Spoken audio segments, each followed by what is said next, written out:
Here are 10 lessons after 100 podcasts. So, number one is that regardless of when, how, or why you start, you're going to suck and you'll probably hate it. This is very normal. And in order to combat this, here are some immediate tips for you. First of all, stop saying mm-hmm or right or yes while the guest is talking, even if you agree with the point. Just nod your head. You'll see Chris Williamson and Lex Friedman and Joe Rogan do this often, and it's for a purpose. It's so that they don't interrupt the guest, they don't cause unnecessary noise during the conversation. And as you are talking, it seems like you're about to interrupt them and kind of disrupts the flow and makes it very difficult for the listeners. So when the guest is talking, you just let them speak, and eventually, when they stop talking, you can interject. Some things I do is if I have something to follow up or I want to interrupt them with a question, I just write it down. This way, I can still ask it, and I allow them to actually finish what they're saying freely and concisely. Another tip is always speak into the mic. You'll hear Joe Rogan frequently interrupt the guest to make sure that they're a fist's length away from the mic in order to ensure audio quality. I hate to keep interrupting you, but just get this right up to your face, because it sounds good to us, but the people listening online are going to have an issue. Is that better? Yeah, just when you turn to him, just turn the thing with you. Okay. Yeah, just get it. Always keep it a fist from your face. That's the best. Sorry. It's also very easy to stray when you're thinking and trying to speak, so focus on the mic in order to get your thoughts recorded, which is the point of the podcast. Always make sure you have fallback audio and video. Personally, I always have 2 streams of video going because you never really know what's going to happen. I'm on Do Not Disturb, but sometimes the phone dies or you could get a call or, technology does certain things. And so always ensuring that you have fallback audio and video ensures that you don't ever lose your magic. Another thing is that it's okay to be small. In the podcasting realm, size doesn't really matter as much as you think it does. Growth comes after a lot of time and investment into the platform. Putting your energy into crafting the best episodes possible is the only way forward. And finally, stop doing podcasts that don't interest you. Only do podcasts that you are passionate about or actively interested in. If you're really bored by your guest or the topic that you're talking about, it's a waste of everyone's time.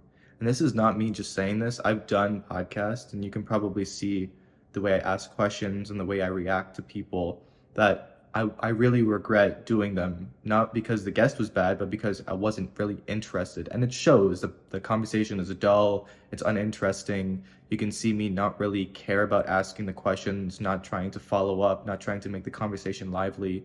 That's the point of the podcast. It's the point of your platform, is for you to dig deeper on the things that interest you. So if you don't want to interview someone, for whatever reason, don't. Moving on, number 2 is finding passion through consistency and not the other way around. It's expected that passion must be the genesis of creation. It's really not, and it never was. Passion is found during the journey of creation.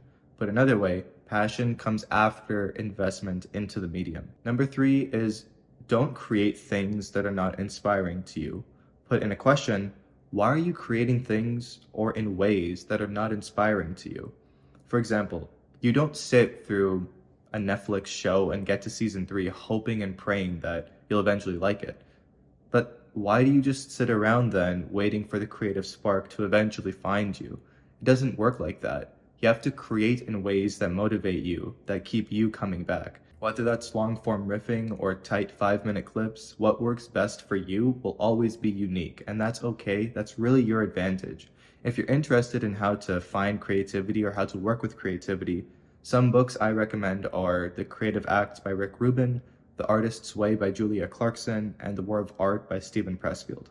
Number 4, and this is a really big one for me, it's something I still struggle with on a daily basis, is that it's really okay to copy others, but just don't count on that to get you to success. It's fine to use Lex Friedman or Joe Rogan or Chris Williamson as benchmarks.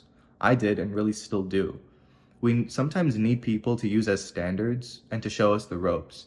You can absolutely build your foundation on your favorite creators. For example, when learning guitar, you don't just start off by creating a song, you'll probably play other musicians and other artists' songs to learn, to grow.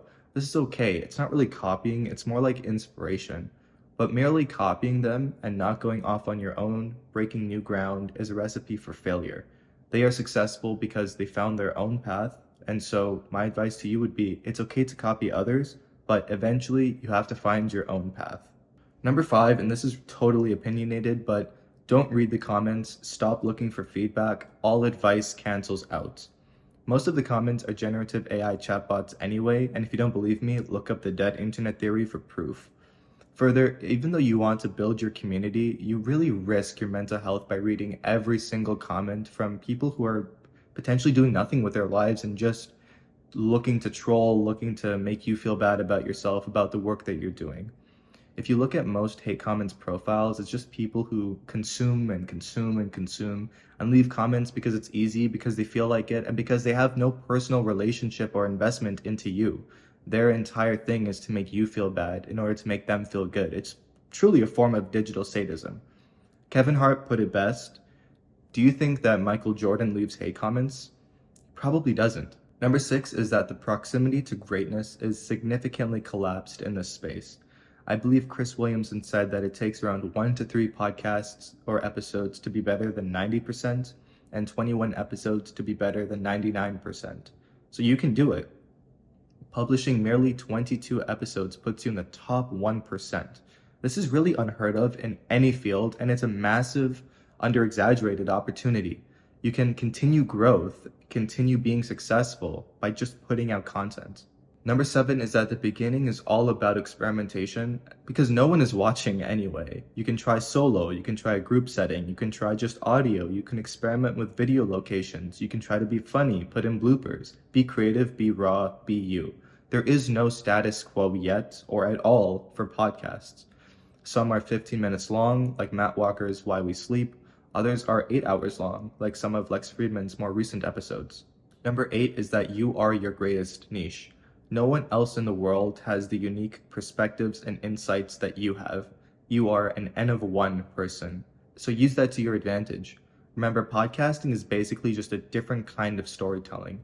If you can get good at speaking and relaying stories and tying in facts and such, you can become very, very good at this. Use all your memories to your advantage. Bonus points if you can tie these things to modern events. Everyone is looking at fresh, different ways to look at everything and anything. And if you can offer them just a small fragment of new information, of a new perspective, that is highly, highly valuable and very beneficial to society in general. Number 9 is that everyone likes talking. So reach out to people who you find interesting and just see what they say. You wouldn't believe who will respond to you, and you will surprise yourself. A personal story is that I listened to Avilob and I watched Avilob on Lex and Joe for so many years. And I never really thought that I could ever interview him. But one random Friday, I emailed him, and then the following Monday, I had a podcast with him as my 100th episode. This was not just a dream come true, but shocking because within a span of 72 hours, I had one of the biggest guests you can get, someone who is the biggest contrarian, somebody who made his rounds on the internet for so long and is still relevant. And the fact that he would come to my small podcast to talk with me, who basically a nobody in podcasting, was groundbreaking. It was truly inspirational. And so this is my advice to you, which is whoever you find interesting, whoever you're inspired by, just send them an email, send them a DM. You don't know who is reading it. You don't know who will respond. And you have nothing to lose. Number 10 is that you are your biggest barrier to success. And what I mean by this is that you've probably said some of the following. I don't have good equipment. I don't know how to speak. I suck at editing. No one is going to watch. This is embarrassing. I am never going to be bigger than Lex or Joe. It takes so long to make money. It takes too long to record. No one is responding. I don't know how to make thumbnails. My audio sucks. My guests suck. No one is watching. I'm not growing fast or at all. It's been 22 episodes and I still haven't found success. I don't know what I'm saying. I don't know what to talk about. How long before I get to 1 million downloads? Joe Rogan doesn't want to interview me. Lex Fridman doesn't want to interview me. I'm a small fish in a very large pond. Look, we have all thought and said some of these things, including me. But if you don't put these things aside, and you will never grow as a podcaster. Joe and Lex and Chris all had their doubts about making it. 100% they did. But they persevered. They just continue to upload. They continue to talk to people. And you can and should as well. These excuses are not administered by anybody but yourself. If you can focus on the inputs, like Alex Hormozzi says, and ignore the outputs for the foreseeable future, you can win. Just focus on being just a little bit better each episode. Iterate just a tiny bit. After 10 episodes, you're kind of better. After 22 episodes, you're a lot better. After 100 episodes, you're just a totally different podcaster. So after 100 episodes, I really do feel great about the future. Of course, this is just the beginning. I'm still learning and I have a very long way to go. It's only 100 episodes. Once I hit 500 episodes and then eventually 1,000, I will of course do follow-ups to this. But after 100, going from a solo podcast to getting guests to learning how to interview, the art of interviewing, asking better questions, I fundamentally changed as a human. I got my first deep tech job as a result of this podcast. I augmented and raised the level of my first book, AI for Gen Z, because of the people I met in this podcast. Podcasting has infected all parts of my life, making all conversations more lively, interesting, and really fun. I would not be who I am without this medium, and I thank my lucky stars that I was born in the digital age and alive at a time that this art form exists.